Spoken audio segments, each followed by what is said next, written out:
Halo, aku Naura. Dan aku, Bella. Kami dari perwakilan kelompok KKN UMD 437 akan menjelaskan kegiatan kami minggu ini. Kegiatan kami selama KKN, proker kami, dan profil Desa Sukosari. Karena narasi video ini panjang, kami berdua akan bergantian menjelaskannya kepada kalian. Pada tahun 1955, Desa Sukosari merupakan pemekaran wilayah dari Desa Rojopolo. Maka dari itu, Desa Rojopolo dibagi menjadi dua, yaitu Desa Rojopolo dan Desa Sukosari. Desa Sukosari sendiri memiliki dua dusun, yaitu Dusun Sukosari dan Dusun Pondok Jaya. Mulai tahun 1955 sampai saat ini telah terjadi 7 kali pergantian kepala desa. Saat ini Kepala Desa Sukosari dijabat oleh Bapak Iskak Aminuddin yang telah menjabat selama 2 periode.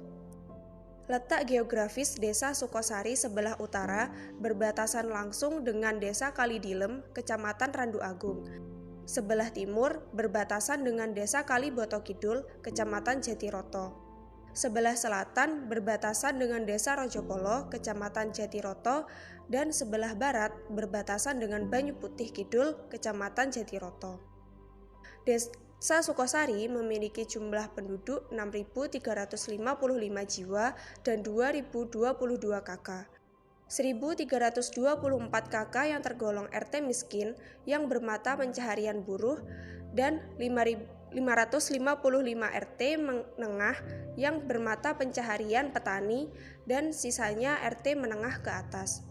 Penduduk Sukosari didominasi oleh penduduk dengan kelompok umur 50 tahun ke atas dan kebanyakan lulus pendidikan sekolah dasar.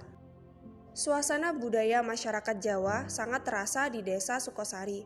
Dalam hal kegiatan agama Islam misalnya, suasananya sangat dipengaruhi oleh aspek budaya dan sosial Jawa.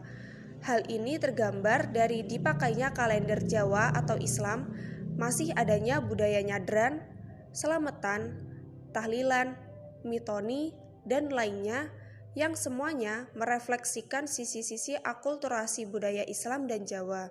Tingkat pendapatan rata-rata penduduk Desa Sukosari Rp800.000 secara umum. Mata pencaharian warga masyarakat Desa Sukosari dapat teridentifikasi ke dalam beberapa sektor, yaitu sektor pertanian berjumlah 2.500 orang, yang bekerja di sektor jasa berjumlah 356 orang, yang bekerja di sektor industri 233 orang, dan bekerja di sektor lain-lain 257 orang.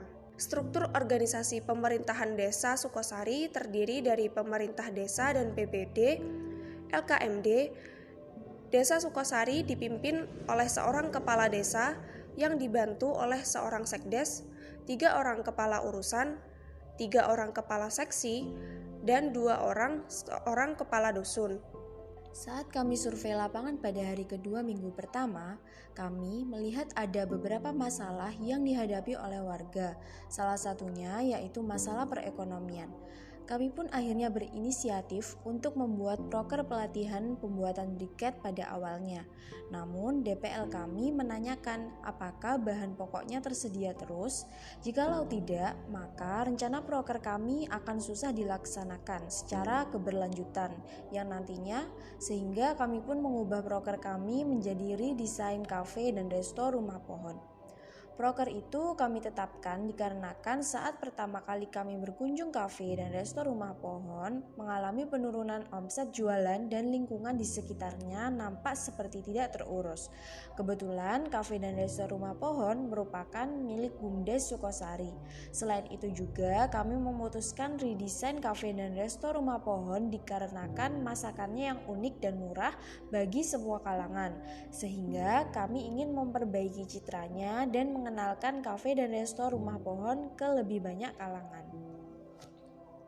Setelah ide kami disetujui oleh DPL, kami pun langsung mengerjakan penyusunan BMC di mana kegiatan kami berfokus pada sanitasi lingkungan kafe dan resto rumah pohon, menambah fasilitas menarik dan unik di kafe dan resto rumah pohon seperti photo booth beserta tambahan dekorasi, promosi melalui berbagai media sosial, dan bekerja sama dengan instansi lain untuk catering makanan. Kelebihan dari kafe dan resto Rumah Pohon sendiri yaitu memiliki view yang mengarah langsung ke sawah dengan udara yang sejuk, bentuk gazebo dengan nuansa alam, menyajikan makanan yang unik dan terjangkau. Pelaksanaan program kami dimulai pada akhir minggu kedua, di mana kami mempersiapkan berbagai macam kebutuhan alat dekorasi dan kawan-kawan untuk redesain kafe dan resto Rumah Pohon. Sembari melakukan sanitasi di area kafe, kegiatan sanitasi memakan waktu sekitar 3 hari, mengingat beberapa titik lokasi yang harus dibersihkan cukup banyak dan rimbun oleh tanaman air. Setelah kegiatan sanitasi selesai, kemudian beberapa di antara kami bertugas untuk membuat foto booth, lukisan, desain menu, dan brosur untuk promosi kafe dan resto Rumah Pohon. Kegiatan kami ini memakan waktu hingga 1 minggu lebih karena banyaknya faktor-faktor penghalang kegiatan seperti cuaca yang tidak menentu, alat dan bahan yang kurang, perubahan rencana, dan hal-hal lainnya.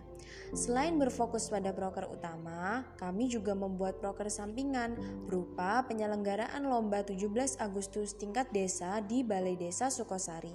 Lomba ini diadakan dengan tujuan untuk kembali memeriahkan lomba 17-an tingkat desa setelah terhenti selama 2 tahun akibat Covid dan mempromosikan kafe dan resto Rumah Pohon dengan cara menyelenggarakan malam puncak pembagian hadiah di kafe tersebut. Lomba diadakan selama 5 hari selama berturut-turut dan diikuti oleh peserta anak-anak, remaja, dan ibu-ibu. Yang pasti kegiatan kami tidak hanya terpojok di proker utama saja.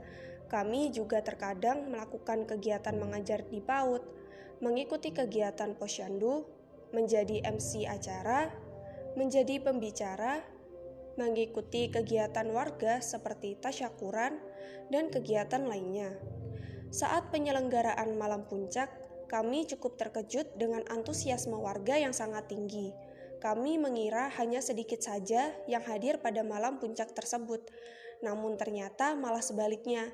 Di malam puncak tersebut, kami menghadirkan sedikit penampilan agar warga tidak jenuh. Setelah proker sampingan selesai, kami melanjutkan pembuatan brosur dan hal lainnya untuk mempromosikan kafe dan resto Rumah Pohon.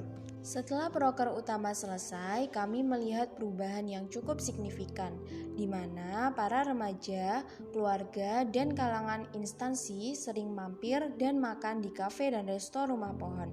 Kami juga mendengar dari warga sekitar kafe bahwa semenjak dibersihkan, pengunjung semakin banyak berdatangan. Hingga saat ini, kafe dan resto Rumah Pohon mulai ramai dikunjungi pelanggan baik yang lama ataupun pelanggan baru. Semoga dengan adanya inovasi dan eksekusi ide dari kelompok kami dapat membuat kafe dan resto Rumah Pohon semakin dapat dikenal oleh berbagai kalangan dan meningkatkan perekonomian warga sekitar. Kami juga berharap suatu saat nanti bisa kembali bersama-sama untuk melihat perkembangan dan kondisi kafe dan resto Rumah Pohon. Ini adalah video kegiatan terakhir dari kelompok kami, KKN UMD 437. Kami mohon maaf bila ada salah kata. Semoga video ini bisa menjadi pembelajaran yang bermanfaat bagi yang melihat. Kami undur diri dulu ya. Kalau kalian berkunjung ke kafe dan resto Rumah Pohon, jangan lupa tag IG-nya ya. IG-nya kami taruh di kolom caption. Dadah!